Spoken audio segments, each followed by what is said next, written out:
Halo semuanya, pada video pembahasan materi pada hari ini kita akan membahas mengenai sejarah geometri dan tokoh-tokoh geometri. Materi ini disusun oleh kelompok F 2020, adapun nama kelompoknya yaitu Berta Marlini Saragi, Putri Handayani Purba, Putri Mahardika, Stefani Dian Silalahi, dan Winda Lestari. Pengertian geometri. Geometri berasal dari kata Grek, geo yang berarti bumi, dan metria yang berarti ukuran.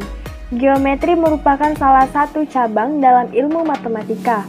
Ilmu geometri secara harfiah berarti pengukuran tentang bumi, yakni ilmu yang mempelajari hubungan di dalam ruang. Geometri adalah salah satu dari ilmu yang tertua.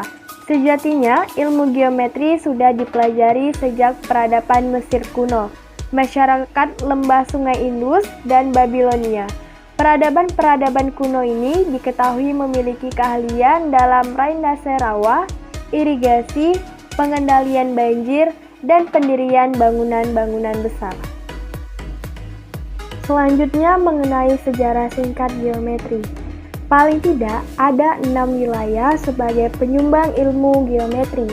Yang pertama ada Babilonia. Yang kedua ada Yunani, yang ketiga Mesir, yang keempat Arab, yang kelima India, dan yang keenam Cina melalui tahun-tahun sebelum Masehi. Penjelasannya sebagai berikut. Yang pertama, Babilonia. Geometri yang lahir dan berkembang di Babilonia merupakan sebuah hasil dari keinginan dan harapan para pemimpin pemerintah dan agama pada masa itu. Hal ini dimaksudkan untuk mendirikan berbagai bangunan yang kokoh dan besar. Bangsa Babilonia mengembangkan cara menghitung luas dan volume, di antaranya menghitung panjang keliling lingkaran yang sama dengan 3 kali panjang garis tengahnya. Kita mengenal harga 3 Pitagoras mendekati harga Pi. Rumus Pitagoras juga dikenal pada masa itu. Yunani. Di Yunani, geometri mengalami masa emasnya sekitar 2000 tahun yang lalu. Ditemukan teori yang kita kenal dewasa ini dengan nama teori aksiomatis.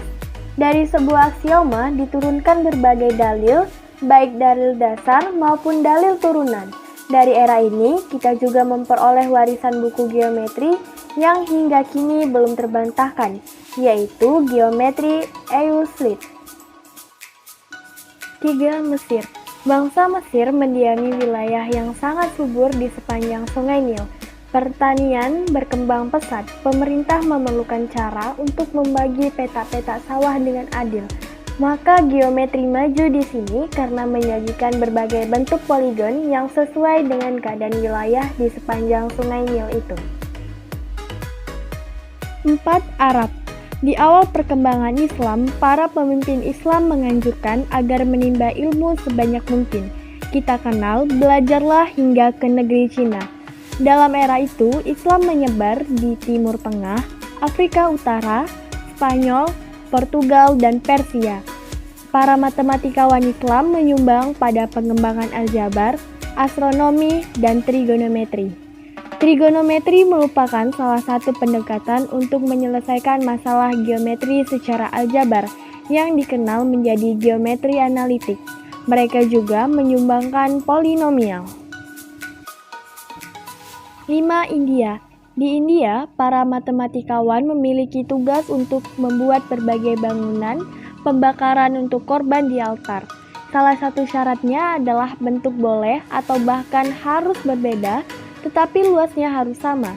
Saat itulah muncul ahli geometri di India. Tentu, bangunan itu juga dilengkapi dengan atap. Atap juga merupakan bagian tugas matematikawan India. Disinilah berkembang teori-teori geometri di India terjadi. Dan yang terakhir, Cina. Seperti cabang-cabang ilmu pengetahuan yang lain, matematika termasuk geometri yang berkembang oleh para ilmuwan Cina sejak 2000 tahun sebelum Masehi. Cina menerbitkan buku yang berjudul 9 Bab tentang Matematika yang dibuat sekitar tahun 1079 oleh Louis Hui. Buku ini membuat banyak masalah geometri. Di antaranya menghitung luas dan volume. Dalam buku itu juga mengupas hukum Pythagoras dan banyak membahas tentang poligon. Materi selanjutnya, tokoh-tokoh geometri. Yang pertama, Thales of Miletus. Masyarakat matematika sekarang menghargai Thales sebagai seorang yang selalu berkata, "Buktikan." Dan bahkan ia selalu melakukan itu.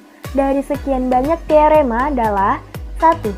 Sudut-sudut alas dari suatu segitiga sama kaki adalah kongruen. 2. Sudut-sudut dari siku-siku adalah kongruen. 3. Sebuah sudut yang dinyatakan dalam sebuah setengah lingkaran adalah sudut siku-siku. Yang kedua, Pythagoras. Sepeninggalan Thales muncullah Pythagoras. Berikut para pengikutnya yang dikenal dengan sebuah Pythagorean.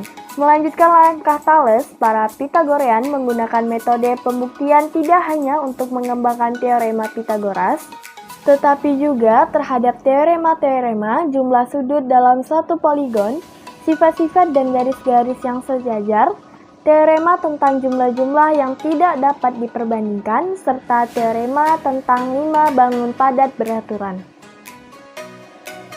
3. Euclid. Tidak banyak orang yang beruntung memperoleh kemasyhuran yang abadi seperti Euclid. Ahli ilmu ukur Yunani yang besar, meskipun semasa hidupnya tokoh-tokoh seperti Napoleon, Martin Luther, Alexander yang Agung jauh lebih terkenal dibanding Euclid. Tetapi dalam jangka yang panjang, ketenarannya mungkin mengungguli semua dari mereka yang disebut itu. Karya yang terkenal adalah Elements, sehingga Euclid sering juga disebut sebagai bapak geometri. 4. Al-Khawarizmi. Memiliki nama lengkap, Abdullah Muhammad Ibn Musa, Al-Khawarizmi memiliki kecintaan yang mendalam pada pengetahuan sehingga mempelajari bahasa Sanskerta dan bahasa Yunani. Dari kemampuannya menerjemahkan buku, membuatnya melahirkan banyak karya. Al-Khawarizmi memperbaiki dan menyempurnakan aljabar. Ia juga mengembangkan tabel rincian trigonometri yang membuat fungsi sinus, kosinus, tangen, kotangen, dan juga konsep diferensiasi. Al-Khawarizmi juga pertama yang menemukan angka 0, sehingga ia dinobatkan sebagai bapak matematika. Sekian pembahasan dari kelompok kami, semoga bermanfaat dan terima kasih.